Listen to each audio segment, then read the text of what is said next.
This is the Ascension Football Show. I'm Joel Villafana. We take a trip down memory lane today. Former national captain.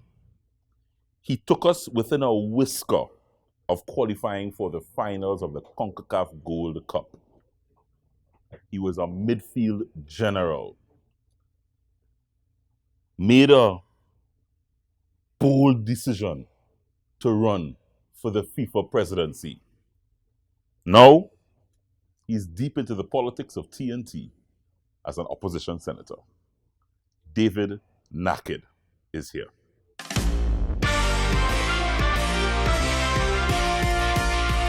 is not your company. This is not hardcore. Today we are doing fitness with the ball and without the ball. You have to be as detailed as you can be when you speak to your stakeholders.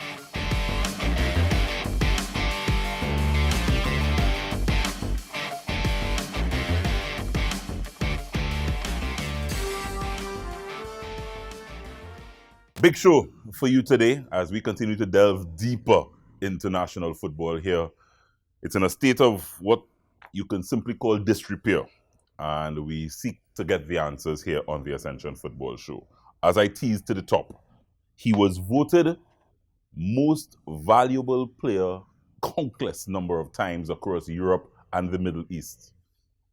3-time MVP for what was then known as the Caribbean Shell Cup. Memorable days in football here in TNT. 1994, 95, and 97, I recall. Even as a player, David Naked was known to speak his mind. Over the years covering him, I've never really heard him sugarcoat anything. Let's hope he stays true to that today. With me, I'm happy to have former national captain and midfielder David Naked. My brother, thank you very much for being here. Thanks for inviting me. David, I wish we would be meeting in more favorable times. We're in the middle of a pandemic. Football is up, down, everywhere, topsy-turvy, and we have difficult decisions, difficult things that lie ahead where football is concerned. But before we go into the nitty-gritty of that, I just want to take it down memory lane a little bit. I don't know if trying to be would have heard you down memory lane, relive some of those glorious moments over the period of time. Take us back to early days, first of all. And I'm talking early days in terms of growing up along the East-West corridor. Mongdo, I think you were. Yes, we are Naked families from St. Joseph. St. Joseph. But we grew up in Champlain. Right. Right, in Mongdo Road, 16 First Private Road. And my early football began there with a team called Santos. Santos FC was a famous team in the Etihad League. So actually, although I went to St. Mary's, I was not allowed to play football for my father, who was very much into education. All my brothers and sisters are professionals. And I was the only one who played any kind of sport. And I was not allowed to play at St. Mary's College. So I would have to run away when I got home and go with the boys from up Mongdo Road, because we were lower Mongdo Road. I'd have to go with them, sneak away to go play the Etihad League. So I was playing with big men from the age of 14, 15. So by the time I passed, I went through to Form 6, and I was allowed then to play. Reluctantly, but I was allowed to play. I was already playing with big men, so, Colleges League was not easy, but it was... it was a breeze. We did well. We did well, we had a good team, and we pushed all the way against, big men from St. Augustine and John D. People who were 19, 20, and we were 16, 17, and, we handled ourselves well. Memorable days back in those Yeah, extremely. Extremely, playing with Barry Henderson and Dexter Skeen and Kurt Hernandez and Stephen Choi, and, we had a really good team. You did a little local stint here playing for some club teams. I think you would have spent some time at Caledonia, Joe Public. Tell me about actually playing locally here. Playing locally here, I played in Joe Public when I was banned worldwide. I was banned because when I supported the African players in Lebanon. So I played with Joe Public for a bit. I played with Caledonia sometimes in between clubs in Europe. Right. because I was a supporter, financial supporter of Caledonia. You know, Jamal Shabazz is a childhood friend of mine, and still is. And I played with them. I remember when they had to win a game to go through to the Caribbean Cup Finals. I came and played a game with them against a Barbados team, and we beat them 2-0 or something. You know, so I've always been a supporter. I would send uniforms and balls and clothes, you know, equipment. So other than that, I played for Maple. When I left St. Mary's, we played for Maple, as most St. Mary's men did back then, because of the Alvin Cornell, Sedley Joseph connection. So I had good days playing in the Savannah back then. You know, there weren't many good fields, and to play in the stadium was like, you know, paradise for us. So there were good days because we had an enormous pool of talent throughout Trinidad and Tobago. There was not any village in Trinidad and Tobago you couldn't find 5 or 6 players who could represent the national team, and competently so. So they were enjoyable in terms of the level of competition. But to your remark earlier, football administratively was always in a state of flux.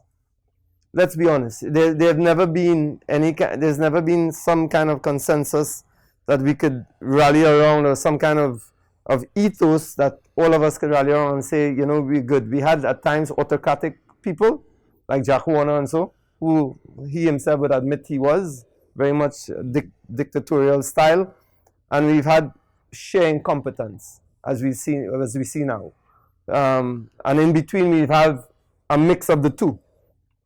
So to that point, there were good days. I think we will get into that in detail. He doesn't sugarcoat, and he wants to take my sugar, just a little sugar I wanted to sweeten up the segment. I want to look back at the 2000 Gold Cup. I want to look back at your playing, your national playing game. Okay. You know, I mean, when you look at, I mean, your love for football was so despite, you know, you're not getting the opportunity to play as you probably would have wanted as a young man, you quickly developed and became the first import, so to speak, on the European circuit here in Trinidad and Tobago. First export. Yeah. Yeah, I was. I played in Europe at a time when no one thought about Europe. Yeah. I mean, back then you could only get certain games on television. It's not like now you could get 100 games at the same time. So when I finished, well, after St. Mary's, I went to American University in Washington, D.C., played 4 years. I was a captain last year, and I won MVP twice, and I was in all selection and many teams. But actually, my last year where we went to the finals, I was considered probably one of the best midfielders coming out of the United States. I got drafted in the first round by Baltimore Blast. It was the only professional league then. So I played a year. That was indoor football. I was quite good. I made good money, and I saved up and went. The first chance I got after playing with Lincoln Phillips' team in Maryland and John Kerr's team, I left for Europe. I left for Europe because I saw some of the English imports we had in America. And I would fight with them all the time because, you know, the English, as usual, they thought they were the best, and for me, they weren't. And I would tell them that if you played in Europe, I will play in Europe. And they would laugh, you know, people at that time didn't know much about Trinidad and Tobago. And to be honest, based on that motivation, I decided I would go and play in Europe. I played a game for Lincoln Phillips' team, Maryland Bays, in Florida, against a team that had a lot of World Cup stars. It was a league. It was the league, outdoor league in America. And they had Teofilio Cubillas from Peru, captain of Peru. They had Dersu from Brazil. They had a whole host of players, you know. I think the Gonzalez boy from El Salvador, they used to call him El Magic. They had great players on the team. And I won MVP in that game. And present there was the FIFA technical director at the time. His name was Walter Gack. And he said he was the one who handed out the MVP of the game. And he spoke with Lincoln, and he said, well, who's this player, you know? And I think Lincoln said, well, he's a Trinidad player, and Lincoln also from Trinidad. So he came and he spoke with me, and he said, have you considered ever playing in Europe? And I told him, as a matter of fact, I have. And he was a part owner on the directors board of Neuchâtel Xamax in Switzerland. And he arranged eventually to bring me over to there, to Xamax. And I went over there with the intention of going to Xamax, but I was in Zurich. I flew into Zurich. And while in Zurich, the manager of Grasshopper Zurich, Eric Vogel, contacted me to come and just train, just to have a look. And the rest is history. You signed for Grasshoppers. I signed for Grasshoppers. Yeah. After 3 months, yeah. Otmar Hitzfeld, the great Otmar Hitzfeld, was the coach. And he gave me 20 minutes. 20 minutes, brother. He gave me 20 minutes. He said, you have 20 minutes to prove yourself. On a training pitch? On a training pitch. Mm-hmm. It was the end of the training. 20 minutes against players who were coming back from injury, right. Players who hadn't played in the game previously, that kind of thing. So a small-sided game. I didn't pass a ball. Dribble everybody. Because I had 20 minutes. Yeah. And from that, he invited me to train with the first team. And after 3 months, I signed my first professional contract, 1988. In a nutshell, I mean, I know we want to get on to the matters at heart, but you went across Europe and across to the Middle East and Lebanon, and as I said, you were pretty successful at most of the clubs that you went to. As I said, MVP on countless number of occasions across Belgium and when you went to Lebanon and so on. That European experience and in the Middle East, how would you describe that in a nutshell in terms of the impact on your footballing career? Well, for me, it was unbelievable. You have to remember, I was playing in Europe at that time. You could count how many black players were playing on one hand. Not like now. I mean, most players, 80%, most teams, 80% are African players or players from the Middle East or from the Caribbean. At that time, you could count. I mean, when I played in Switzerland, I remember there was myself and a guy called Aziz Boudabala. I remember very well because we would play against Sion. He played for Sion. He was a famous World Cup player for Morocco. And the racism that was coming from the stands, and he and I would be talking and we'd be laughing, you know, the things that you see that people that then was normal, you know, they'd be calling us names and stuff. Because he looked pretty much like, you know, North Africans, Moroccans, they look like how I look, you know, red men, as we would say in Trinidad. And we'd be laughing and can play, and we were the best players. It was normal, you know, at that time. Not that we would take it. You couldn't tell me something to my face. But if in the stands, it doesn't affect me. And it was wonderful days for me playing in Europe because I know there was no coverage here. Or there's no coverage anywhere about European football at that time. It's not like now what you do is immediately on social media. Yeah. So I played for Grasshoppers, did well, 2 years, but I felt that the Swiss league was not to my level. In my opinion, I wanted to play at a higher level. I didn't have the opportunity because I had no caps. I was, of course, blacklisted from the TTFA at the time. I'm not allowed to play to come home. And so because of that, I went to Belgium, which at the time was the 4th best league in Europe, with Anderlecht and Mechelen, the big clubs at that time, you know, winning the European Cup and stuff.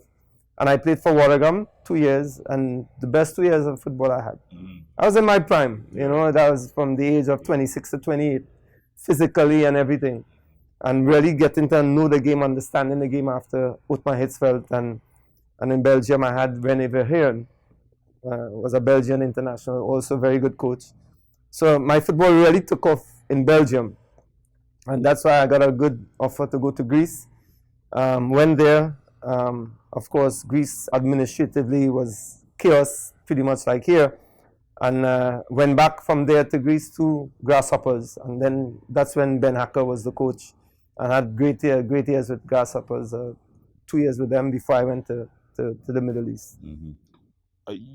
Let's bring it home in terms of your national football. And I remember, would it have been in the late 80s when you probably could have represented the then strike squad. I was a young football fan then, and I remember your name coming up, and I was saying, how would he fit into this team now? And that was me and my young. I was a coach on the chair. Right. I say, how are David Nackett going to fit in with Russell Atterpy and Kerry Jameson in the midfield? You know? but I remember back then your name would have surfaced, and explain to the football fans know what would have happened back then that would have affected your national team appearances. Well, we must always put things in context. I was invited back in Trinidad to play for that team because of a coach called John Kerr, who had played with Gally Cummins in I think New York Cosmos or something. And he had sent a letter without me knowing to Gally and because they were friends. Well, colleagues, he said, not really friends, but they were colleagues, and he told him that David Nackett, I feel he's at the level, he's in Europe now. So I got a letter from Jack Warner, who, of course, through FIFA, that I should come for the national team. So, of course, anybody would love to come and play for the national team. So I came home. Things didn't go well, which is normal. I've never complained about that. Coach could like a player or not like a player. That's his choice. He will live or he will die by that choice. So when I went back, there was a big hullabaloo for whatever reason that, I think Gally was, one, a bit put off by the fact that I was a professional in Europe. He never played in Europe. Gally is about Gally. And he felt that he knew everything about football because he was basically given that leeway here in Trinidad and Tobago. We didn't have journalists who would question or pose the right questions. Yeah, we had a few. We had Keith Shepard, Sherry Andillion, people, Jamal Shabazz at the time. But we didn't have journalists like we have now, like yourself, like Lasana Lightbird, like people who would really put questions to them. So he did what he did, which I never complained about. I left. But what they did is try to paint a picture of my character because I'm outspoken, that I had tried to inveigle the team in certain ways and all that, which is complete crap. I knew I was better than the rest of the players. I was playing in Europe, not because of that. Russell was still quite young, and I was at that time already a midfield. I could control a team, and all of those players that we saw in that United States team, I had played against them in college, including Paul Caligari, the guy who scored the goal, had played against me in the college championships for UCLA, and I was playing for American University. I completely dominated that guy, and he scored. So those guys still ask me, who are friends with me on that US team, Bruce Murray, and when they see me, they laugh. You couldn't make that eye, which is okay. Yeah. You live or you die by your decisions. But when they try to paint my character a certain way, they had a problem with me. And I think Jack Warner came to that realization after, because when I left, I said I will never play for Trinidad again. Because they made my mother cry. And for me, that's a red line. So I never came back. I had been asked sometimes before. I was asked in '92 in a one-off game. And I didn't come back until my mother got my father to call me. And in our family, our cult is, when your father call and tell you to do something, you do it, no matter your age. Yeah. Daddy call it. When daddy call it. Yeah, when Mr. Nackett call you. Yeah, it's serious. You do it. So I came back and played one game in Jamaica. Right. They had lost the first game here. Yeah. 2-1 against That was Jamaica. in 92. 92. Yeah. And they had to win the game, so Sedley Joseph and Alvin Henderson, and they convinced Jack. And he said, okay, you can bring him out. I have nothing to do with it. So I came back and played and did a great game in Jamaica. Clovis Oliveira, I think, was the coach at the time. He told Jack, listen, they're mad. Nackett, he's the best player, heads and shoulders, something to that effect. But Jack was having none of it because Jack was down with Gally, which he later on regretted. So, long story short, I continued my career in Europe. And after one tour we made, Grasshoppers, we went to Brazil and played against Flamengo, Fluminense, and I was outstanding. I was outstanding. Junior, if you remember Junior from Brazil, he was the coach of Flamengo. And they had asked him, we played against him, we won 2-0. I set up Giovanni Elba for the first goal, scored the second. And he made comments. They asked him, this first team to beat Flamengo in Brazil in 25 years. in Euro in 25 years was us, Grasshopper Zurich. And he said, they have a player, David Naked, he could play for Brazil. When that got back to Jack, that was all over in his response. Jack was rising in FIFA at the time. Jack contacted me to come home and play. Because at that time, and Jack will say it himself, I think he wrote about it. He was getting out talking FIFA. He said, oh, they are Naked here making all kind of team in Europe, playing in Champions League and in European Cup at the time. And he can't be for Trinidad and Tobago.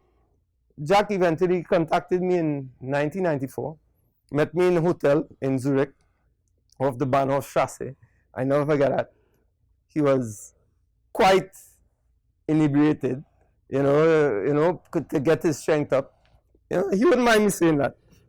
And he told me, he said, listen, I make a big mistake. I would like you to come and play for Trinidad. He said that. Quote unquote? Quote, verbatim. We spoke for about an hour. I told him, no. I met you because it was a favor to Walter Gack. Walter Gack, who had brought me to Europe, had asked me to speak with Jack, as a favor to him. And I did. I told him no. Jack, of course, spoke with family and Dr. Henderson, not Alvin, his father, who was very close to my mom and dad. Again, they got Mr. Naki to call me. And I came back. Right. That was it. I won the MVP in that tournament. So it's really Mr. Naked, your father, I was was responsible for you coming back to play with 100%. 100%. Of course, my mother was behind it because he also didn't want me to come back. Right. Because he had seen his wife. It's mom. His mom. Mom pulling the strings behind the scenes. 100%. Right. 100%. Got you. And when I came back in '94, of course, that tournament I played with Ansel and those guys, great team. We beat Martinique 7-2 in the final or something. And that was a powerful team. Not only in terms of skill level and all that, that's a powerful team in terms of character. Yeah. We had a serious togetherness character as a team. You know what I mean? I didn't like everybody on the team, and I'm sure everybody didn't like me. Because I was a very demanding player. Very, very demanding of the players and especially on the field. Off the field, I'll 9-man kicks with them, but on the field, they better bring the A game. And they did, to be fair to them. All those Dexter Francis, Dorica, Nixon, Cocky, everybody brought the A game, and we put some licks on people for the next 3 years. It was a good little hero. Yeah, it was a good year. I think we won the Caribbean Cup back-to-back 3 times. Yeah. Bertel Sinclair rose as a coach back then, and I think he would have been kind of responsible for yes, he was. Having you as the captain of the team at that time. Correct, in '96. Tell me about his impact on you as a coach. Well, I knew Bertel from the national youth team. Right. He was the coach, and we developed. Bertel and I we didn't see eye to eye. No. But the difference between Bertel and the rest of everybody is that Bertel will give you a value on the field. You see, we have people there who take things personally, So Bertel, I was outspoken, and Bertel and I too much. Since from the youth team, I remember Bertel and I in Guatemala had a serious falling out. But he didn't drop me. We had a falling out because he asked an opinion, and I give him my opinion. He asked, should he have played? We played against Canada. Just make it so you understand why Bertel head and shoulders above everybody. And that's why it's not about personality. It has to be about what value you bring. We played against Honduras first game. Honduras was by far the favorites. By far. We drew them 2-2. I had an outstanding game. So second game we played against Canada, all we needed to do was draw or when to go through. Gard Pollinier, who was the star back then and the forward, he was injured, so we had a choice to make. Should we play a guy called Fitzroy? I think we used to call him Hardweather from Tobago, big, strong guy, or Roger Gibbs against Canada. Bertel went with Hardweather. In my opinion, we should have gone with Roger Gibbs because Roger Gibbs was the best dribbler in Trinidad and Tobago at the time. Against the tall Canadians, I thought he would be more effective. And I was only 17 years old, and that was my thinking. We played with Hardweather. He was very ineffective. Canada, long story short, Canada beat us 2-0. And after the game, he asked me, and I told him my suggestion was, and big fight, third game, Everybody thinking I'll be dropped. No, but they'll play me. But that's why I have respect for somebody like that. Because here in Trinidad, another coach here in Trinidad, you know, he ain't seen the field. Not gonna get blacklisted. Yeah, you know. But Bertil was about the value that you could bring to the team. And that's why our relationship stayed in a good way. And I was made captain in '96. I was MVP, not only MVP, but I was National Player of the Year in that year. And I was with that TTFA who hated my guts. You know, I mean, Oliver Grams and all of them, Gooden and them. I mean, they couldn't stand the sight of me. Because one, I'd make sure that those guys were being paid. You know, I mean, that's one thing Angus Eve, he would clearly say, when I was there, they got paid. Because I'm not going and play on any pitch or any field unless my players get paid. You know? That was an issue in 2000 when we were doing well in the World Cup. You remember that? Yeah, that became World Cup team. That became an issue because that team should have really been the first team to go To the final. to not only the final but to the World Cup. Right. To make a World Cup. That was by far the most balanced team. Everybody was at the right age and with the right experience. Everybody was playing in a big team. Everybody was playing in a big team. I was playing in a big team at that time in Emirates. Cocky and Sturgeon was in MLS. And not only in MLS, people don't know, but they were exceptional players in MLS. Latters, I think, was in Porto, was still come back to Scotland. You know, Dwight was doing his thing in Man. I mean, Shaka was in West. We had a really, really good team. And that team would have gone to the World Cup, and I repeat that with some measure of ease. But as usual, administrators unable to go past their ego. Jack felt that there was too much attention on the team, so he began to put our salary, how much money he was paying Naked, how much money he was paying Latters and the papers, and we can understand why. And of course, when we realized that the team was making a certain amount of money every time we progressed, we began to ask, well, why the team is not benefiting from that money? Why the TTFA alone should benefit from that money? And they didn't like the questions, so they placed some onerous, unbelievable condition on Bertil having to reach the final to win the Gold Cup. Imagine that. We had never gone out of our group stage in our history. I think I remember covering it. Right, exactly. We had never even gone out of the group stage. All of a sudden now, we had a win. Bertil was tasked with winning the Gold Cup. Yeah, I remember. Listen to this. Who won the Gold Cup? Brazil, Mexico, Costa Rica. Yeah. Well, we got past Costa Rica. We did a quarterfinal. And we reached Canada, who we dominated. Yeah. I missed, of course, the penalty that could have taken us through. But we completely dominated Canada. I mean, when we look back and we hear the commentary of the game, and the commentator saying that this is by far the best Trinidad and Tobago team he's ever seen in terms of possession and how we played, how we approached the game.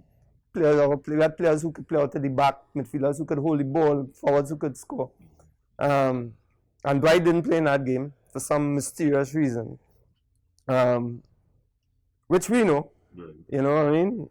They really didn't want Dwight to play. But having said that, I think that would have been the one Dwight to play. The TTFA. Didn't want Dwight to play? No, the TTFA really didn't want us to go through.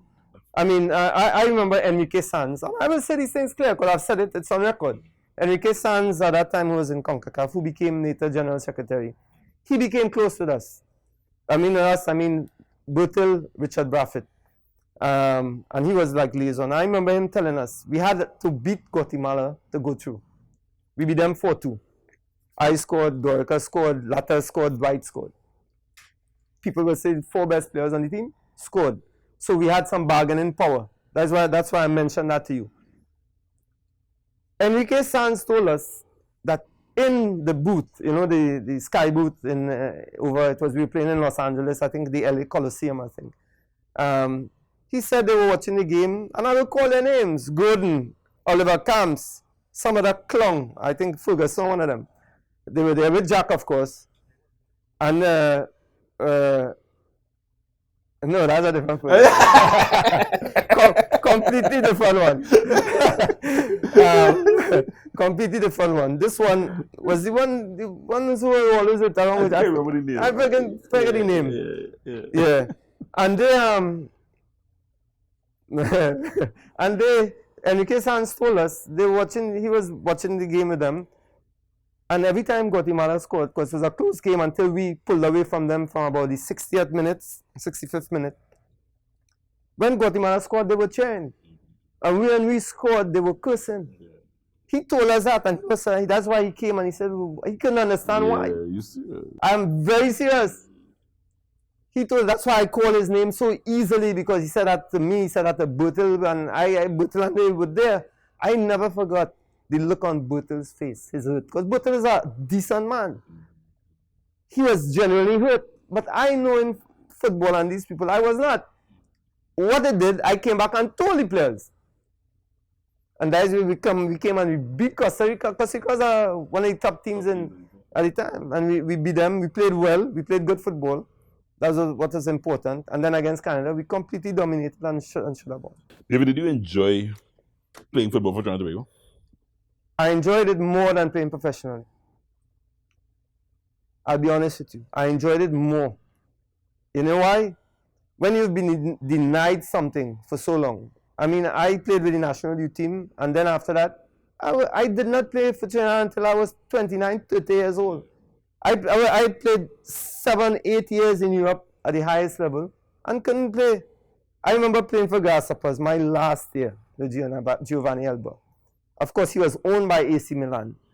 So they used to come to see him play. They would send scouts, and we were playing against FC Lugano, Grasshoppers, in Lugano, which is on the border between Milan, Switzerland, and Italy. And they sent quite a few scouts to see him. You know, AC Milan. He couldn't make the team at that time because AC Milan had Boban and Savicevic, and Giovanni was like 19 years old. And he had just won the most goals in the FIFA Youth World Cup, so that's why they bought him. So they came to see Giovanni played. Had an outstanding game. We beat Lugano 4-1.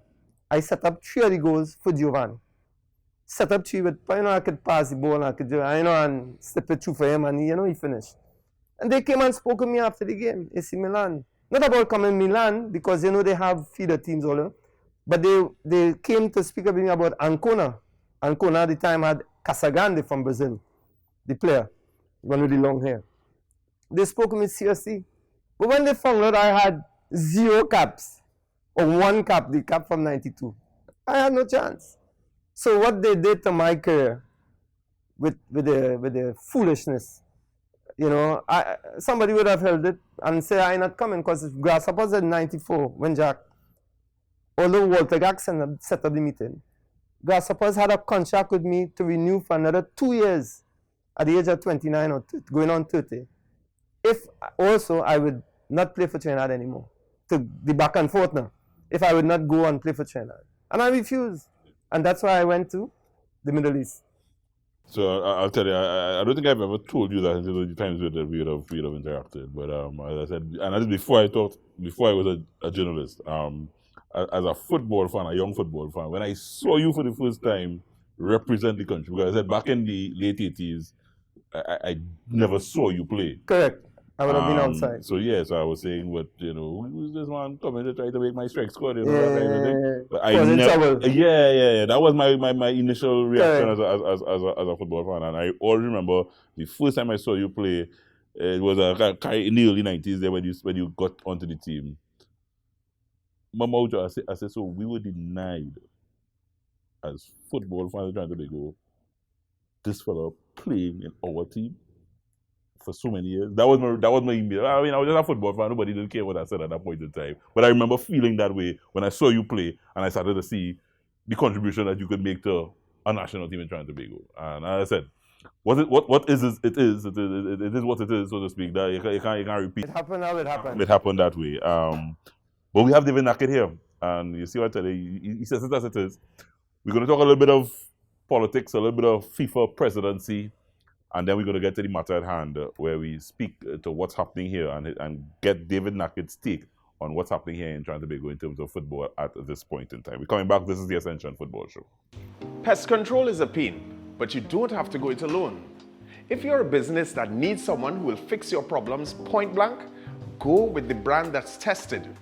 Go with Terminix. Born almost a century ago in Memphis, Tennessee, Terminix International's mission has been to spread its innovations across the world through its integrated pest and termite management system, reducing the infestation of pests and vermin.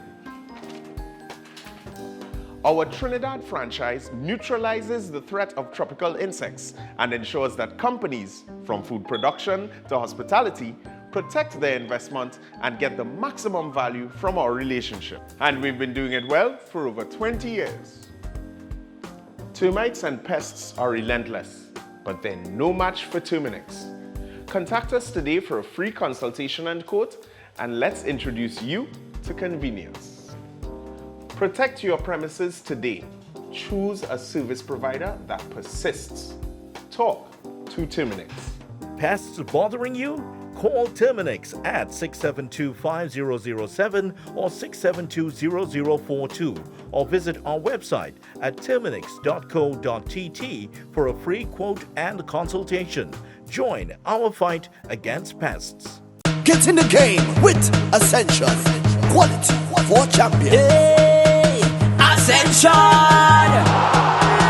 Ascension! Premium quality and style make you stand out all the time. Ascension is quality for champions. Ascension fit is always right. Take your game to higher heights. Ascension got the quality for champions. So everybody say, hey, oh, we wearing Ascension when we play. To run out on the field in style.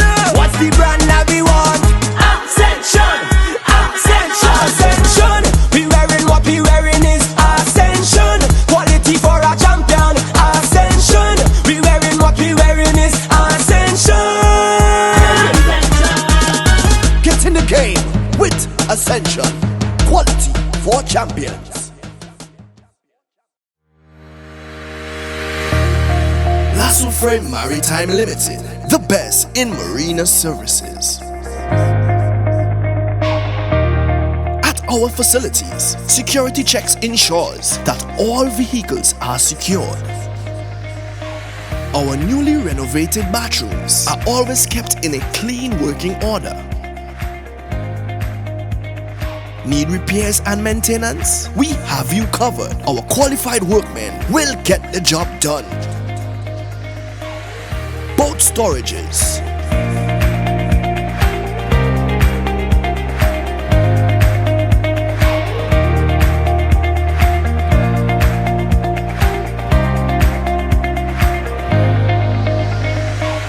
from our marina, you can easily push off for a family sailing trip.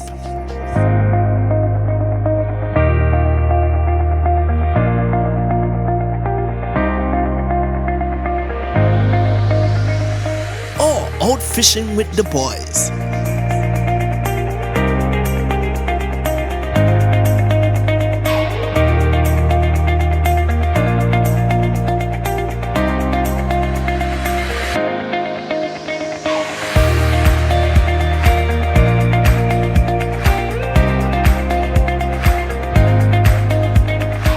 Or a fun DDI experience with friends.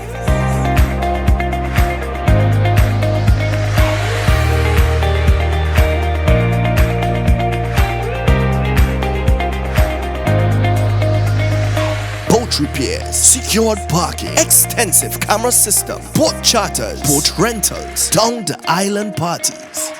Contact us at 1-868-634-1653. Lasso Frame Maritime Limited, the best in marina services. Life's better on a boat.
71 Southern Main Road, McBean, Couva.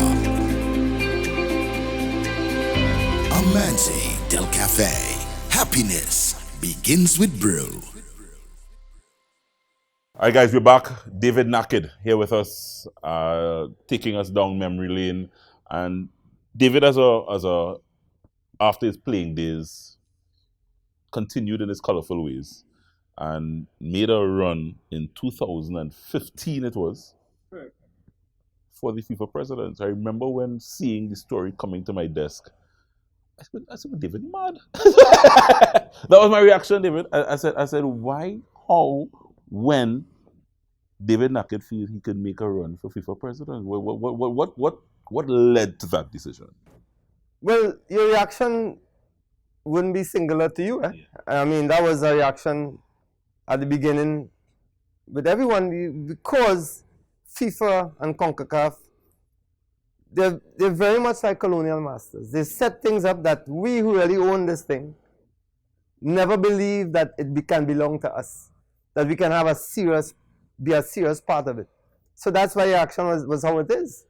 And I proved that is not so, because we did get the five votes, and that's something that people like Figo, Luis Figo, Zico couldn't get from their own country, from their own confederation. And so we got it, but of course the United States were very wary of me becoming or being in that race for FIFA presidency, because I got a lot of traction throughout the Caribbean. When I actually met with the MAs throughout the Caribbean, I caused some ruction. I knew that after, when I heard what happened, after you will hear the whole stories coming out. I mean, the United States Soccer Federation was calling people back and forth to try and scuttle my bid, and I had them united for a while. I really had them united, because I let them see that once they have somebody on the table, they will have more food to get, and not the scraps that we are normally accustomed that we get now. Where is Caribbean football now? When I speak with some of them, I ask them, where's Caribbean football now? You happy with the state of Caribbean football? It's we have to look at, so within that context, I felt at the time, not only for the Caribbean, but for all third world countries, Africa, Asia, I felt that we needed someone who understood football from the ground going up. You see, everything in FIFA is from up coming down. And I felt we needed somebody who could really represent the ground and bring it up to where it's supposed to. So at least we meet somewhere in the middle. And that was basically the philosophy, economic and technical, that I had in place. And that's why my manifesto actually was well received when I did a debate in Europe against Champagne, who was also one of the candidates. And I did a debate against him and beat him in Denmark in a debate there.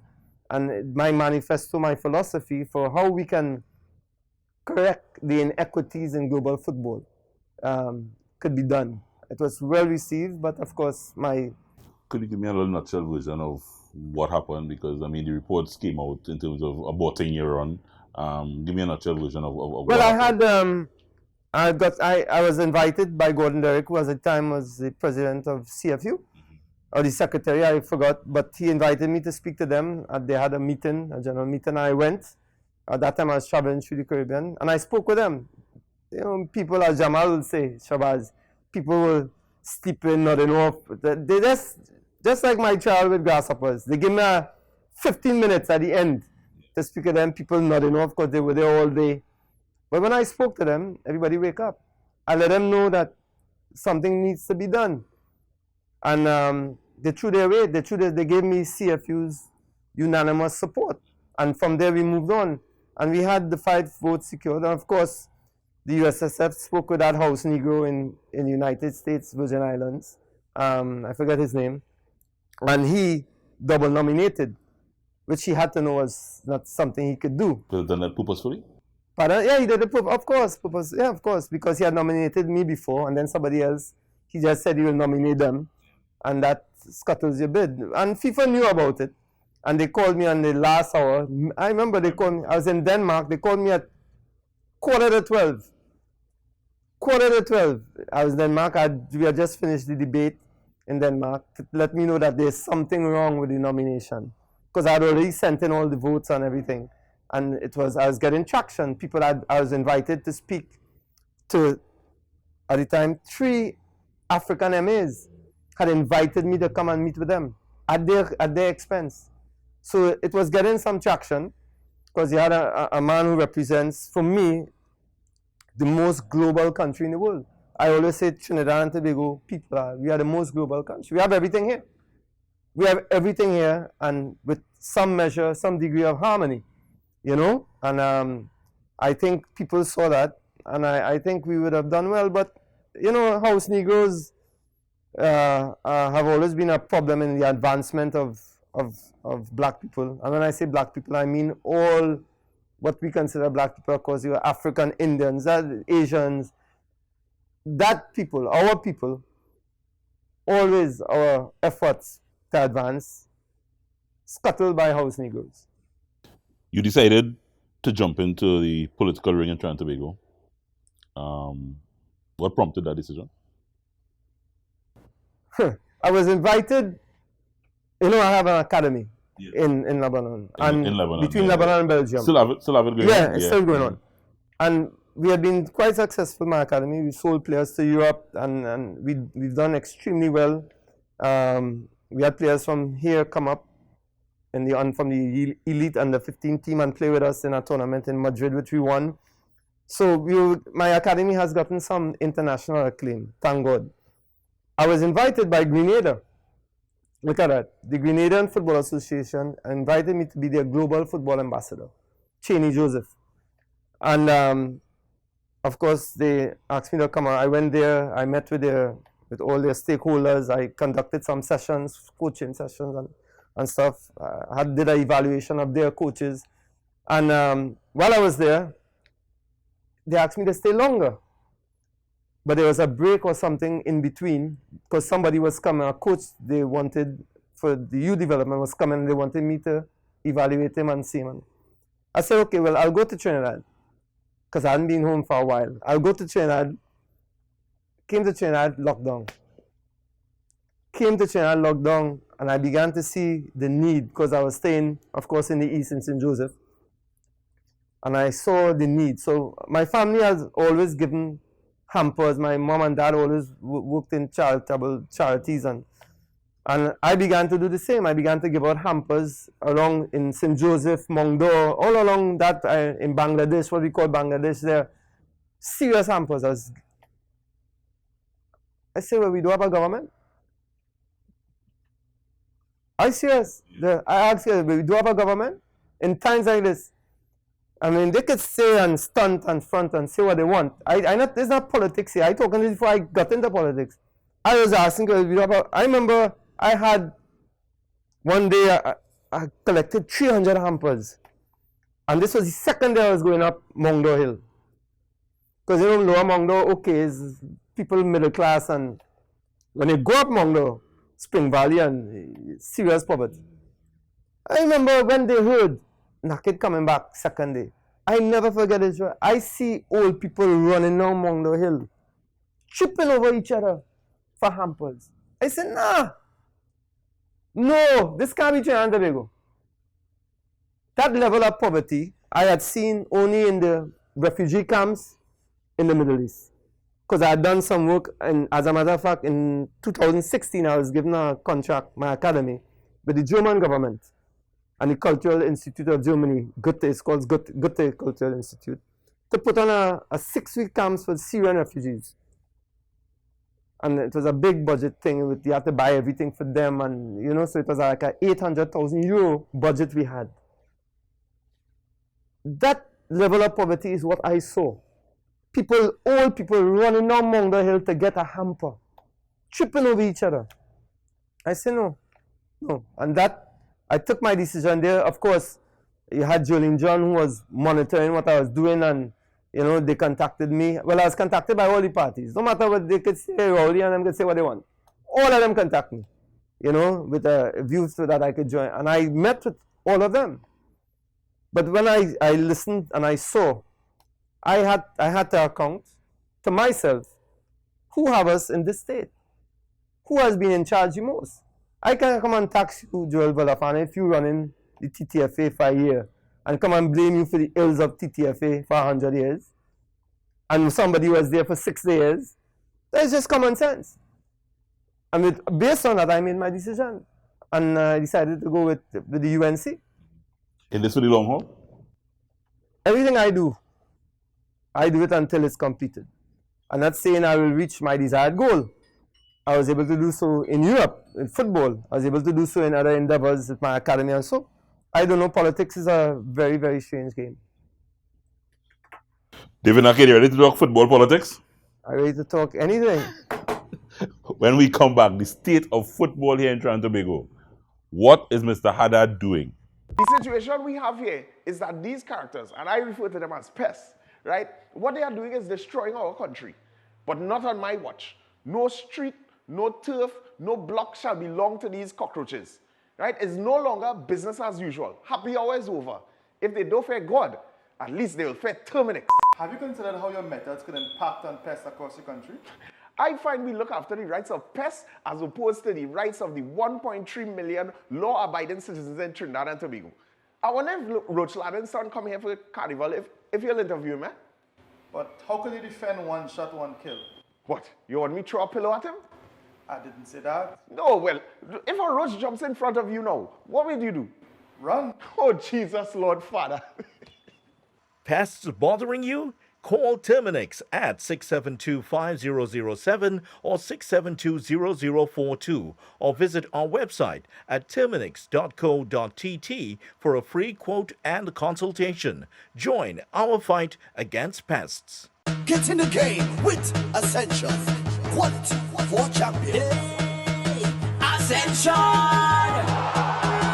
Ascension! Premium quality and style make you stand out all the time. Ascension is quality for champions. Ascension fit is always right. Take your game to higher heights. Ascension got the quality for champions. So everybody say, hey, oh. We wearing Ascension when we play. To run out on the field in style. What's the brand that we want? Ascension! Ascension! Ascension! We wearing what we wearing is Ascension. Quality for a champion. Ascension! We wearing what we wearing is Ascension. Quality for a champion. Ascension! We wearing what we wearing is Ascension. Get in the game with Ascension. Quality for champions.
Amante Del Cafe is located at Magnificent Mall, number 271 Southern Main Road, McBean, Couva.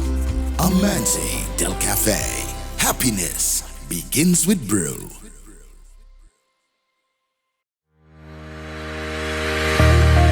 Lasso Frame Maritime Limited, the best in marina services. Our facilities, security checks ensures that all vehicles are secured. Our newly renovated bathrooms are always kept in a clean working order. Need repairs and maintenance? We have you covered. Our qualified workmen will get the job done. Boat storages,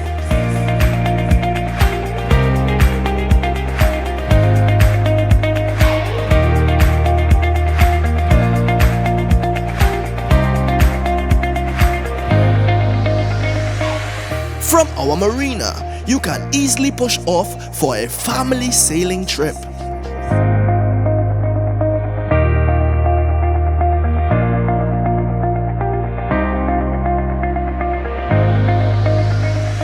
Or out fishing with the boys.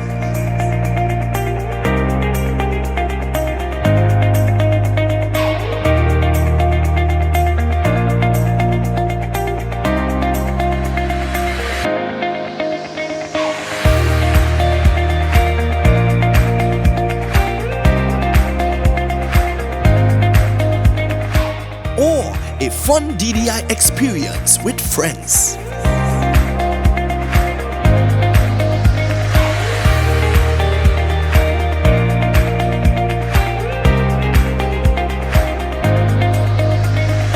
Boat repairs, secured parking, extensive camera system, boat charters, boat rentals, down the island parties. Contact us at 1-868-634-1653. Lasso Frame Maritime Limited, the best in marina services. Life's better on a boat. So a few weeks ago, the stakeholders of the Trinidad and Tobago Football Federation, signed by a number of the stakeholders, I would say the majority of the stakeholders in Trinidad and Tobago's football would have stated very clearly their discontent with the current normalization committee in terms of how they're running things, lack of communication, what's going on, and so on. Mr. Haddad responded almost immediately. Mr. Haddad is the chairman of this normalization committee, for those of you who don't know. And he responded almost immediately, assuring the stakeholders that he'll be in touch, he understands their concerns. I was impressed that, a immediate response. It then took another approximately 2 weeks before that response would have come. It came, and whether or not the stakeholders are happy or not is another question altogether. But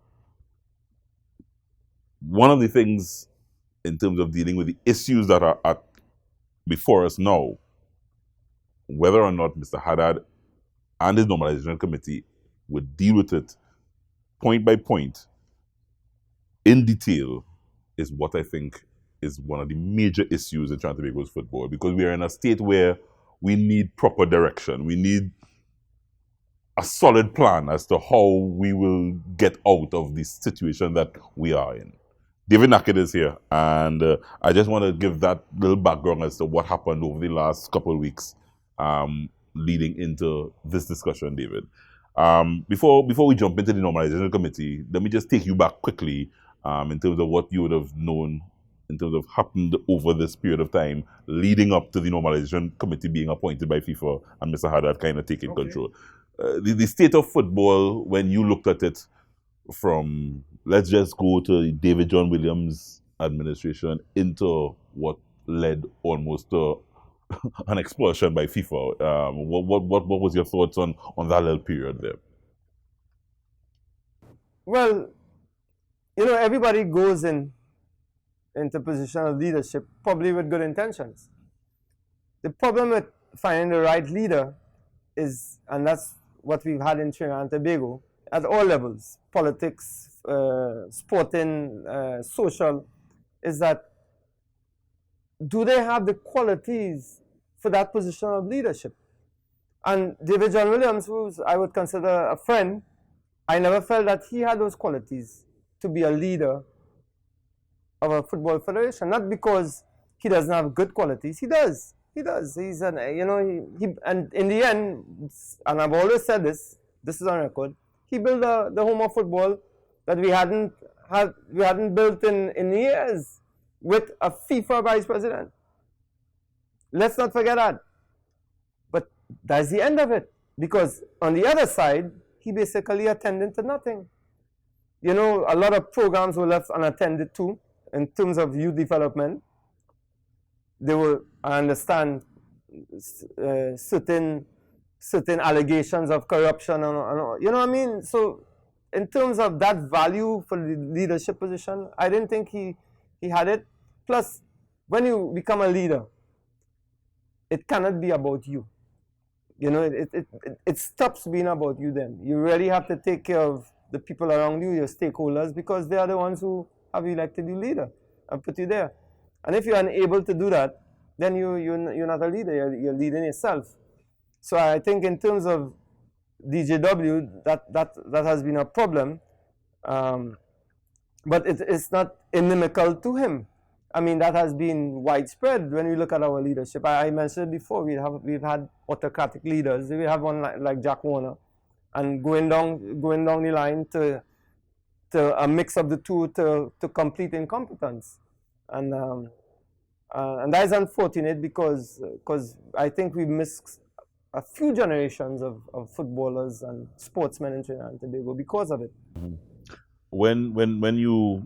When the politics got almost nasty, and we were actually facing expulsion from FIFA, where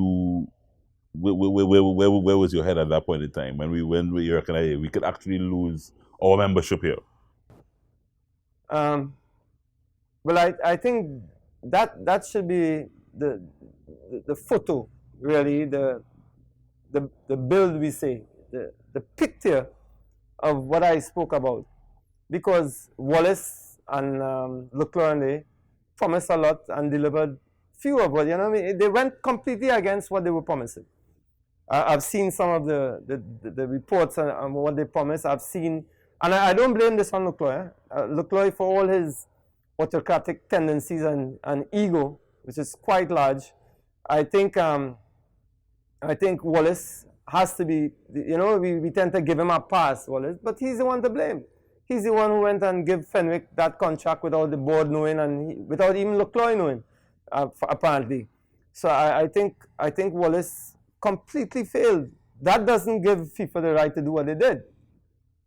It didn't. It did not give FIFA the right to do what they did at all.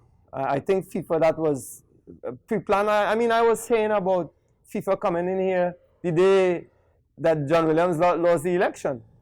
I began to hear that from my contacts outside, that FIFA is planning to come in and just biding their time, and that can be good. Having said that, I think that Leclerc and they came in and immediately I didn't like the autocratic tendencies that they were employing, that they spoke about John Williams as well. And that's the problem we have in China. I don't know what it is about that chair, Joel. I don't know what it is about that chair, that when people get into it, it's just a free-for-all. They forget their sense of morality. There's the principle, the core principles that they preach. And it's not that difficult. And I'm not saying somebody has to be a saint in that position. Not at all. But you have to maintain a certain amount of dignity in that office for yourself, you know. And it brings me to this new clown that we have here, Haddad. Before you get to that, David, let me just clarify. You would not have been in an agreement with FIFA appointing a normalization committee at the time. No. Despite what Wallace and they were not heading on the right path, I think there was no precedent for how, it was a democratically elected, the votes, everything was democratically done. That debt was there before. When John Williams was there, they knew about it. They worked with him. So there's no excuse for them bringing in a normalization committee who was there a few months, who they did not one-time fund. They withheld funding. And they were trying, so that's what forced them to do the crazy things they did with the sponsorship deal that they said they had with AVEC, and because there's no funding coming in. So I'm not excusing them. They also behaved like idiots, Wallace, and you know, and they were not completely clear with their stakeholders. But what FIFA did, no, I could never agree with that. if we're talking the truth and we're being honest, no, what they did was completely self-serving, because if that investigation into Williams went in, they knew that Veron, Musang, the fellow who they had here coming back and forth, the house negro for Infantino, Veron is his name, I think. They knew there was something wrong with his dealings with Trinidad and Tobago. They knew that. Let me just play devil's advocate here. The reality, even to this letter, the latest letter that Mr. Haddad would have sent to the, we're hoping it's Mr. Haddad, because the letter wasn't signed by him. So I'm not sure. Yeah, it wasn't. Yeah, I have the letter here, and it wasn't signed by him. So it's on a Trinidad and Tobago Football Federation letterhead, but not signed by Mr. Haddad. I'm just verifying. No. If it is, the very first matter of dealing with the financial status of the TTFA, it's a figure of 98 based on, I think, audited finances based on 98 million. 90. You see, those figures can't even come out of my mouth without stuttering, because I think at one point I was saying 50, 60 million. It has reached close to $100 million that the TTFA is in debt by. That's based on audited accounts that Mr. Haddad is presenting. Right. FIFA, as the organizing body responsible for its associates, Trinidad and Tobago being one, wouldn't say, listen, I know this debt has been rising for some time, but it has now reached proportions of that I think I need to get involved. I need to put a normalization committee in place to at least see where we're going from here. Is that not I'm just reasonable? Any director, any CEO would say, listen, I don't think Mr. Nakin managing this thing properly. Let me get Mr. John to handle it. Okay, then why not do it before? Mm-hmm. Timing. The timing. Why not do it before? If you're talking about being transparent and honest and you're credible as an institution like FIFA is, you could have done it before, if that is the logic that you have now employed. Yes, I agree 100%. But before, now you brought somebody in who has said that you have to give them a chance. Now, they were not going in the right direction. I agree with you. Now we've seen things in hindsight, but we didn't know that. We didn't know that about the deal and the convoluted deal with different people. We did not know about it. So I don't think FIFA were completely transparent and credible, can be credible in what they did. Having said that, however, Wallace and Leclerc, they did not acquit themselves well in the small time that they had. But the problem is, what do we do now? Right. So let's come to that. I mean, with the realization that the reality that we have a normalization committee in place, right, running the sport, and Mr. Haddad is at the helm of that. What do we do now? How do we want to deal with the financial status of the TTFA that has built itself up over 3-4 decades? How do we do that? Let's assume that the primary focus of the NC, the Normalization Committee, is to organize the financial affairs of the TTFA. It has to be one of the primary responsibilities. It must be. It must be. Yeah. It must be. Mm-hmm. Because it lays on the premise that you said before, that we don't like the debt, it's ballooning, it's out of control, we have to send someone in. That was their premise, correct? Okay. We assume so. We assume so. He's been there almost a year. Yeah, he says operationalized in 6 months, because I read his letter. So he's trying to say, give himself a little leeway. Okay, we'll give him that leeway for that 5-6 months. So he's been there operationalized 6 months. That's what he's saying, right? Stakeholders might disagree. What has he done in that 6 months? 6 months is a long time, at least for finances. Okay, he said he made an audit. I laughed in his letter when he said he made that audit. He said, not a lot of details. You're talking to your stakeholders. He talked about something, a plan that is... listen, who are you talking to? This is not your company. This is not hardcore. This does not belong to you. You have to be as detailed as you can be when you speak to your stakeholders.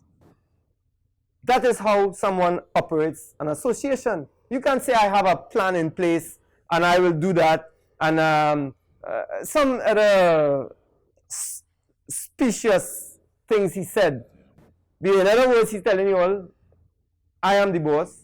The same autocratic tendency. That's what you got from his letter. Yeah, I am the boss, and I will give you a little scrap. Hold that. You don't need details. You do not need details. Right. In other words, who are you all to ask me anything about this? You know why? FIFA appoint me. Yeah. Can I ask you, I mean, and based on your information and your knowledge, right now, who is Mr. Haddad responsible to? Well, Mr. Haddad seems to think that he's responsible. No, I'm asking who he thinks he's responsible. Who should be responsible? Who he should be responsible to at this point? Is it FIFA or is it the FIFA? No. FIFA appointed him. FIFA appointed him. FIFA could appoint him, but he's not responsible to FIFA. Yeah, he has to report to FIFA. Right. He's responsible to the stakeholders of Trinidad and Tobago. He is. That's who he should be responsible to. But as usual, I don't know. Bertil Sinclair used to say, we are people, we fail white people. You know what I mean? We fail white people. We don't ask. We give everybody a blind. So Fenwick could bust our butt on our man, and everybody, let that pass. You know what I mean? Let that pass. But then naked or you will have a bust our butt on somebody now, and see where that reaching. That reaching very far. So we are people. I always know that, and that doesn't have to do with us being racist. We are not. And they know that. It has to be with us being real. Things have happened under Haddad that we cannot give him a blind for. He doesn't feel that he has to account to anybody. I've heard of meetings that he has come and he's been quite belligerent in those meetings. He doesn't seem that he has to really advance things in the way that the stakeholders would like. And that's just unacceptable. We talk about 2021. In addition to that, who is he in terms of football? Who appointed him? That's my last question. I had an interview with Andre Batiste, and I asked him, who appointed him? I mean, at least you would think FIFA, being a football and say, okay, they want somebody who is a financial wizard, but we have those who also know the game. We have people without knowledge who also know the game. But you can't bring somebody he knows nothing about football and has the audacity to tell us that Fenwick reports to him. In any other country in the world, somebody's house was burning down. If people love football. In a country where people love football, and that is another expression Bertie like to talk about, somebody's house burning down. That somebody who is in charge of football in Trinidad and Tobago could say that the national coach has to report to him or reports to him. But who are you? Why are the journalists in Trinidad and Tobago afraid to ask these questions? I have a lot of other questions, because I went through his letter. I've seen the letter from the stakeholders to him. I have a lot of questions. I want to know what is our interest in this new sponsorship deal. I want to know. BOL. Who only did. Is that where we have reached in Trinidad and Tobago? Yeah. He attempted to explain it in very little detail. In that very little detail. Yeah, I want to know more about that. I want to know about the funding from FIFA. Whose account does that pass through? I have that here. The funding from FIFA. Yes. Despite $100 million in debt, the funding from FIFA continues. But that is not my question. My question, it goes through which account? But no, let me just remember, layman, the funding from FIFA continues. Great. The grants that FIFA would give the TTFA continues despite the debt that we are facing, the multi-million-dollar debt we are facing. And into what account does it go? I don't know.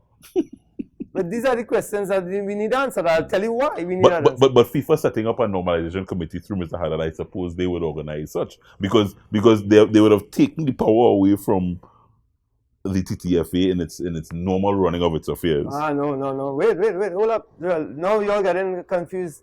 The normalization committee is the TTFA.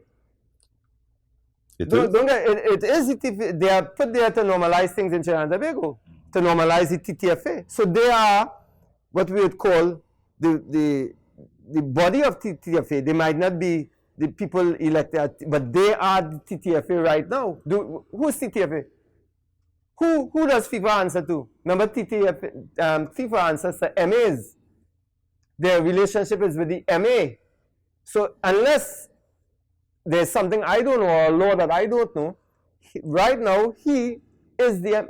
If we have a vote to give, who makes that vote? If we have a vote in FIFA, who gives the vote? Who does that? He. Exactly. So he is the TTFA for all intents. He's the de facto TTFA. Let me put it that way. He's de facto TTFA right now. So I want to know that funding from FIFA, into what account does it go? Do they send that money in euros, in US dollars? Does he have, what does he do with that? Does he have the latitude, the leeway to use that and give us in TT? All these kind of questions stakeholders can be asking. The players say, no, we want money. You getting paid in US? Your grants in US?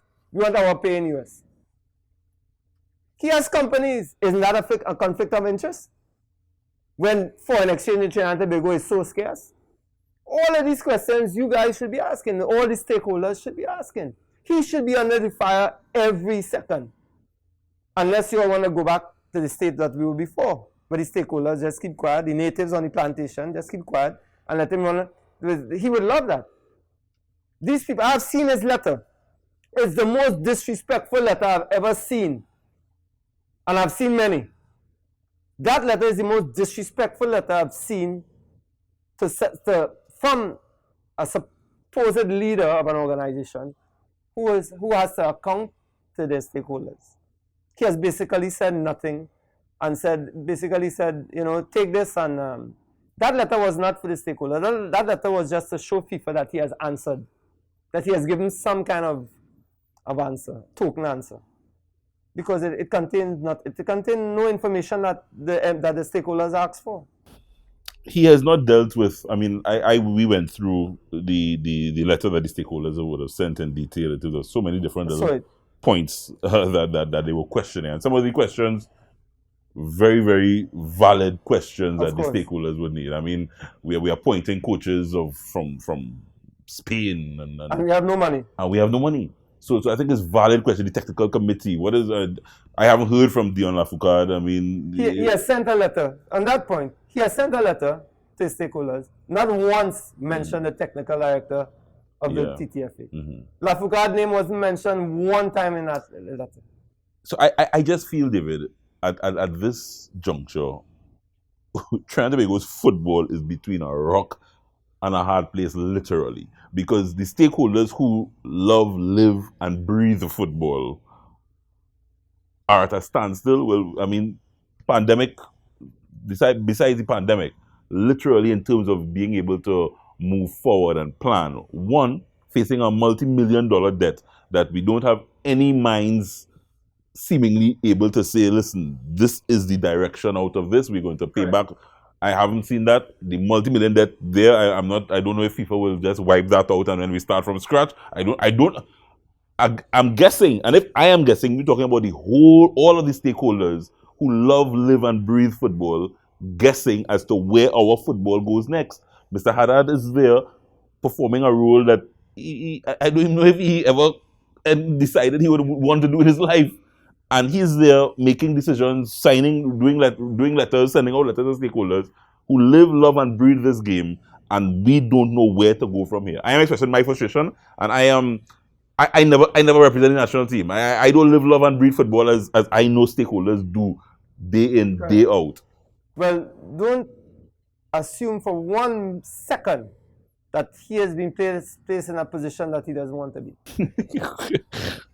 That's a bad assumption? That's a bad assumption. Don't portray him as being hapless, because I'm one of the people who said I'll give him a chance. I mean, his brother was in class with me in St. Mary's College. Yeah. So I said, you know what, decent people. Yeah, good boys. Good boy. I know, give him a chance. I know. But when I began to see some of the responses, and hear some of the stories, you know what I mean, is same thing all over again. Is his hands tied? Hands tied by who? I don't know. I told my producer, I said, I don't know what questions to ask again, because we don't. Is his hands tied? No, his hands are not tied. Why this letter with such scant regard for the members of the football in this country, the stakeholders of football in this country? As I said to somebody, why not just call a meeting? Well, You see, I said that to someone. I remember I said this one time to the African players in Lebanon. They were asking, why FIFA and do something? Why FIFA? And the answer is, FIFA doesn't do anything because they don't have to. You asking the question, if his hands tied, what business of us, the stakeholders, if his hands tied or not? What do we care? What his problem is? Why we have to try and psychoanalyze this guy who is in this position, clearly intent on doing things how he wants to do it, in a position that should be democratic. Correct? So why the question is, are our hands tied? Our mouths sealed? We have to do whatever we can to make sure that this thing runs. He does not have to live from this. He can leave tomorrow and he living fine. From reports, independently wealthy. So we have to ask, the people who live from this game, imagine he is in a normalization committee. Have you seen a letter from him? No, with this new lockdown. Advocating for the clubs to have some control, measured control for the players to train. Have you seen anything like that? Other than, I think he sent a letter to the Ministry of Health or something about when the national team has a game. I mean, he should be a prime advocate for the players right now, for grants, or all of that. He should be right there to get some of these people paid.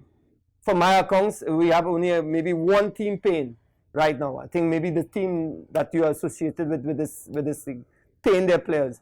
But what the other players did, 99% of the players, what are they doing right now? So they could be sucking salt, really, and then we go in and ask them to represent the national team. You mean you wouldn't even send a letter? You wouldn't even send a letter to the Ministry of Finance. You wouldn't send a letter to the Minister of Sport saying, here what, we have players.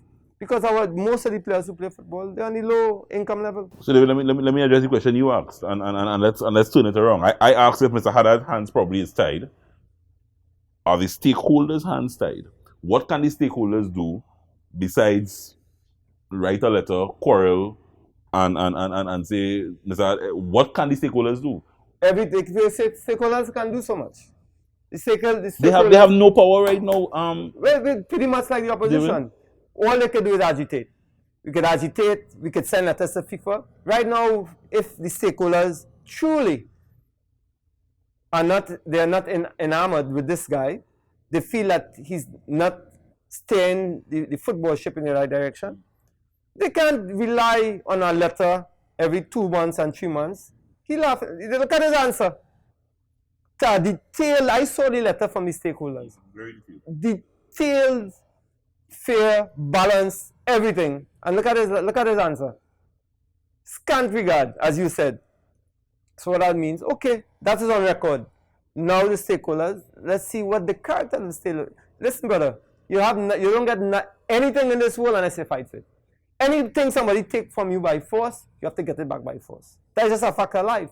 You know, I have been holding back from saying this, but I feel like if the stakeholders make the wrong move now, or agitate too much, then FIFA drop the axe again, or threaten to drop the axe again, and then we're trying to make us football. So wait, hold up. All of a sudden, FIFA is this impregnable fortress that nobody could... David, when FIFA threatened before this normalization committee to expel trying to make go from football, it sent panic waves through the entire fraternity. Exactly, because they didn't have the... Listen, let me tell you, I'll give you a quick story. We have a final against Martinique. Players haven't been paid for months, owed thousands of dollars. Pele was in the VIP in the airport. We come together as a group. I'm telling you, with some young players. I had now come as my first... I didn't want to be involved in anything. The old players come to me, Dexter Francis, Marvin Foston, everybody come to me. David, you had to do this, we get paid. I say, leave me alone, yes? After so many years, I come back now, having a great tournament. Leave me alone, I want to hear from all. Who they send? Ansel Elcock. That's my boy. They send him. They send Ansel Elcock. Talk to me. You listen to Cocky. I listen to him. I bring them together. Jack Warner come. We say we're not playing. He threatened everybody. We say we're not playing. This is the morning of the game, you know. After about half hour, we get a call. Prime Minister of the country coming. Patrick Manning. He coming, big entourage. I want to see David Naked. I want to see Dexter Francis. I want to see, he come. I come, he ain't talking to nobody, he talk to me alone. I don't know why. I don't want to be, but I in it now. So then Jack probably tell him, talk to Naked. David is the instigator. Right. I was not. I swear. I swear. When I reached in the airport for the tournament, Jack had my car in auto rentals. It used to be auto rentals them time. And my envelope with my money.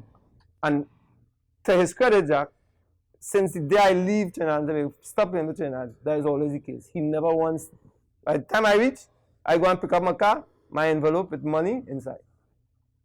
He makes sure and do that.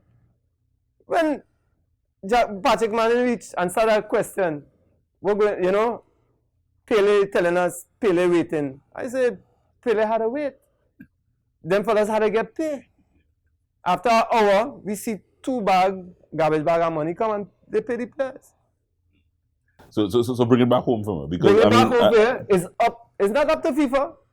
It's up to how much the stakeholders and how far they prepare to go. It has always been like that. When you being oppressed, it's not up to what the oppressor doing you. It's how far you prepare to go to stop that oppression.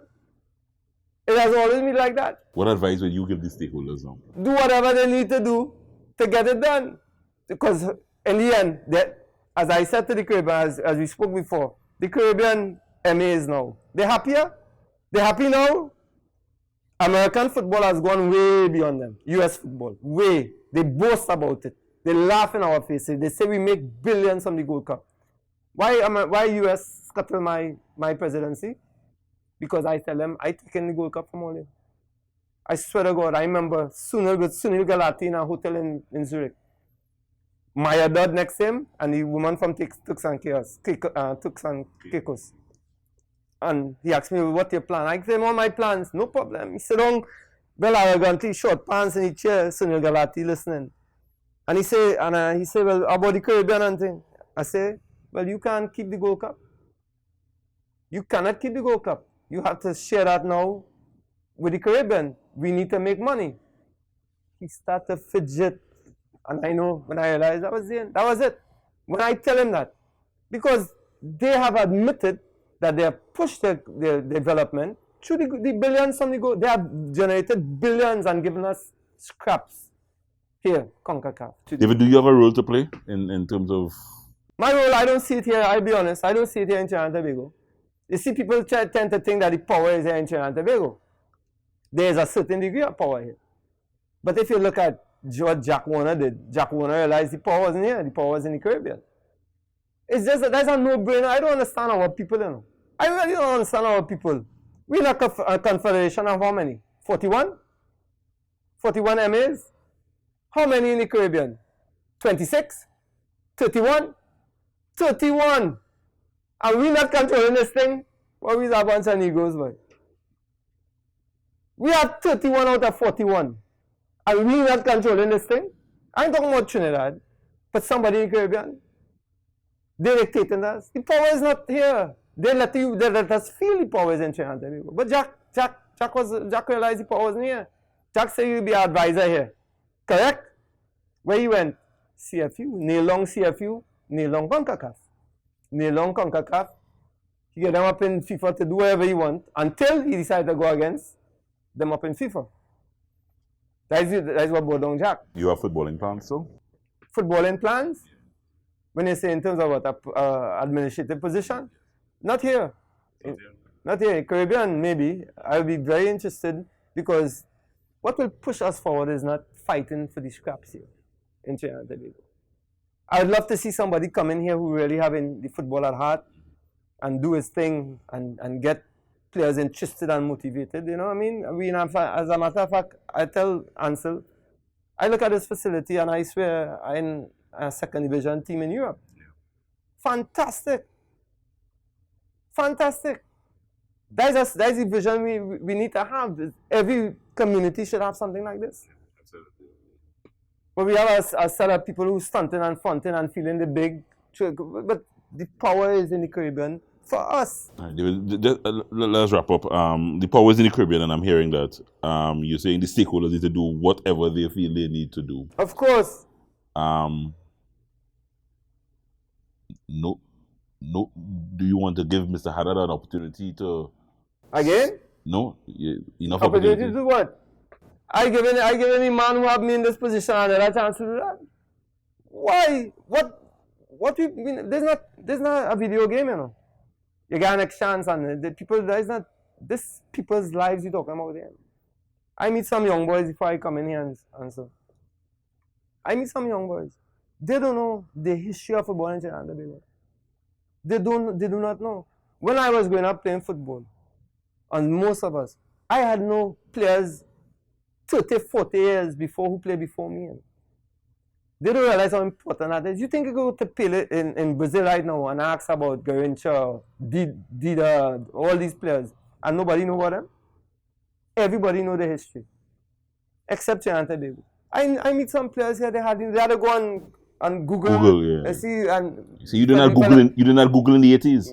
No, we did. We still knew. Yeah. I knew about Sedi Joseph. Yeah. I knew about Andy and Eddie Aliong. I knew about Ellis Sadafal. People, great players. Alvin Cohn. No, they didn't know players 10 and 15 years before them. Nobody they don't know their history. They know where they are. They have no situational awareness. And all of that they blame on administration. Final question. Where do we go from here in terms of Trinidad and Tobago? Because I hear you in terms of the wider picture, but Trinidad and Tobago's football really now at this stage we have to get people in place who with the interests of football. We can't do that, David. Why you can't do that? Because right now there's a normalization committee in charge. Well, first of all, you have to put things in place to either to get FIFA to rehabilitate or to normalize this normalization committee. So the stakeholders need a voice. They need a voice. They need a voice, and they need quite a few voices, but they have to come together. You see, nothing can take place. You see, in Trinidad, we always look at things from this end. The power is down here, but we don't know our own power. If we do not like what we see outside there, with the people who monopolize Massey and all of these big names, and if we don't, our buying power, our consumer power is what makes them, not the other way around. We let the politicians make us feel that they control things. We control things, our buying. So we, the stakeholders in football, we actually have the say.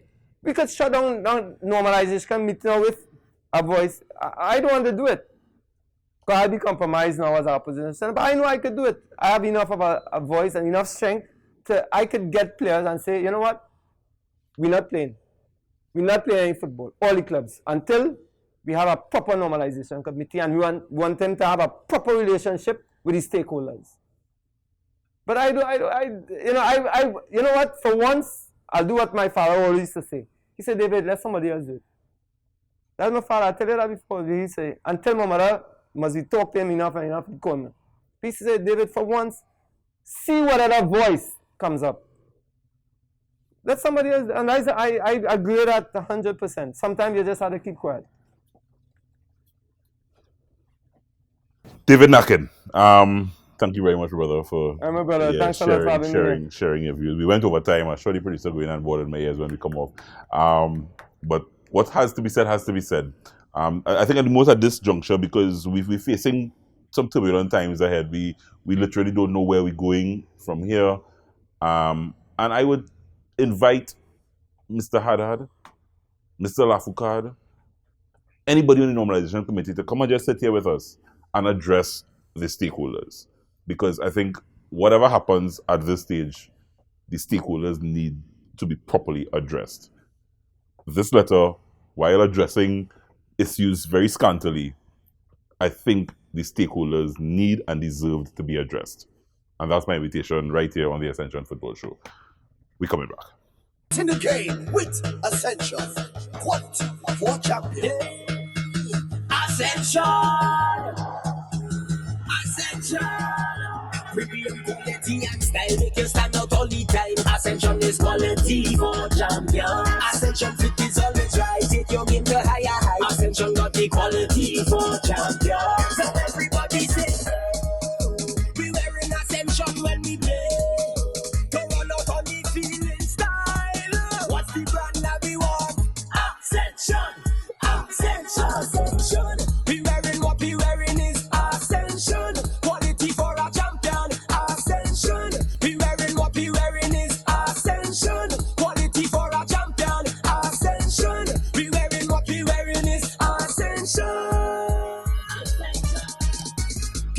Train with Ascension.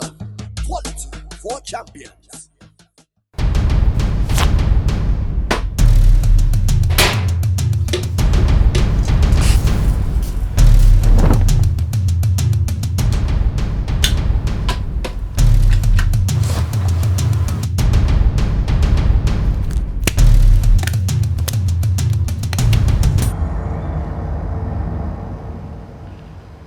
Pests bothering you? Call Terminix at 672-5007 or 672-0042 or visit our website at terminix.co.tt for a free quote and consultation. Join our fight against pests. Lasso Frame Maritime Limited, the best in marina services. At our facilities, security checks ensures that all vehicles are secured. Our newly renovated bathrooms are always kept in a clean working order. Need repairs and maintenance? We have you covered. Our qualified workmen will get the job done. Boat storages,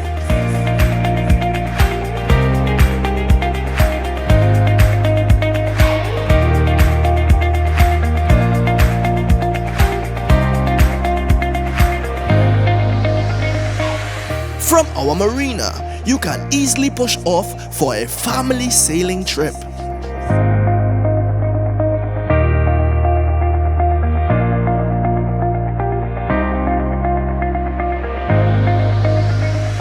Or out fishing with the boys.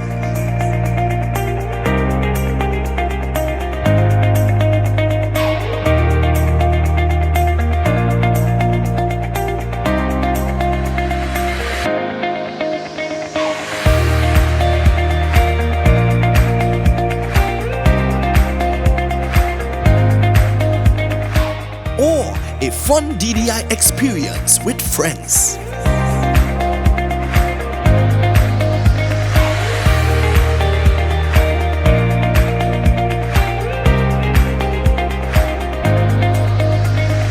Boat repairs, secured parking, extensive camera system, boat charters, boat rentals, down the island parties. Contact us at 1-868-634-1653. Lasso Frame Maritime Limited, the best in marina services. Life's better on a boat.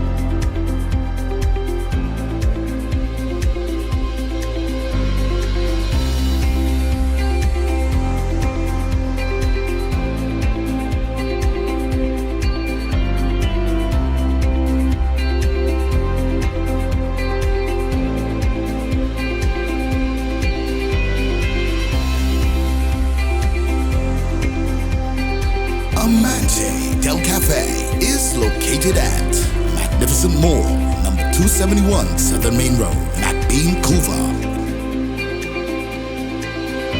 Amante Del Cafe. Happiness begins with brew. All right, guys, just wrapping up with our coach's corner as usual. Here is Ansel Elcock. Thanks, Joel. Today we are doing fitness with the ball and without the ball. Today we are doing fitness with Caleb Surge, player from Terminix, Larketta Rangers. In football, other than skill, the top players in the world, you need to be fit, you need to be on top of your game. So after your team train, you need to do your personal training. And to be on top of your game, you need to be on top of the other players that you're competitive with. So we're going to do some personal drills to work on your legs, to work on your ability and your agility. This one's simple as I showed you before. You're starting at 0 and going at 80%. Let's go.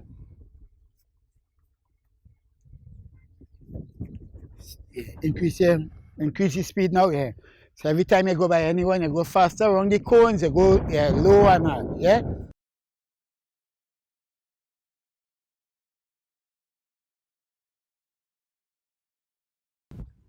30 seconds. Right. So every time you go, well, basically 3 times between each drill. Right? And let's go. Go. Good. Good. Always face the ball. Good. Good. I went around twice. Twice. Now focus. Good. All right, good. So you say, giving yourself extra work, time you're doing it, you have to focus just in a game, right? When you get fit, when you're getting tired, now you have to focus more. All right, breathe in and out. Through your nose and let go through your mouth. One more in that, and then we'll do it with the ball, right? And go. Good. Good. Good. Good. Good. Good. All right, I'm good. All right, take your time, breathe in and out. In the feet here, when you're doing it, make sure you're seeing the ball, that you're seeing the cone that you're always going to. Because you're back going towards the opponent. Yeah? So instead of you going this way, you're back going towards the opponent. It was me. I coming this way. So I see him. Yeah? Stretching important. The time the muscle going up and down, you make sure you stretch your muscles and then so you keep them loose and nice.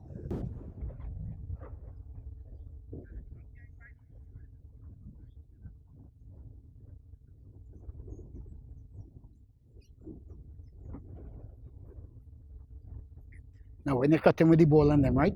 Make sure when you're going around the cone, make sure you cut. When you're coming around with the ball, make sure you cut with the inside. So you're seeing, right? Ready? And go. Ball. Good. Good. Good. Press it. Good. Good. Good. Press it. Good. And good. Well done. Good one. Good intensity. Well done. Good. Breathe. Breathe. And 5, 4, 3, 2, 1. Go. Back here. Good. Ball. Good. Round the cone. Quick feet. Good. Reset. Good. Round the cone. Good. Ball. Good. Good. Center. And back here. Good. Well done. Now say one more, and then we move into the other cone, right? 5, 4, 3, 2, 1, and go. Good. Back here. Good. Ball. Good. Round the cone. Reset in the middle. Good. Round the cone. Good. Ball. Good. Round the cone. Inside. Good. Middle. Good. And back here. Good. All right. Well done. This was the first part of fitness for the first segment. Back to you, John. All right, that's all the time we have for today. The Ascension Football Show continues every week here. Just follow us on all our social media platforms. We want to thank David Naked for dropping by and giving us his insight. It was a nice little trip down memory lane with him. Hope you enjoyed it, and hope we take heed and figure out, as the stakeholders in football, where we go from here. I'm Joe Villafana. We'll see you back here when we see you back here on the Ascension Football Show.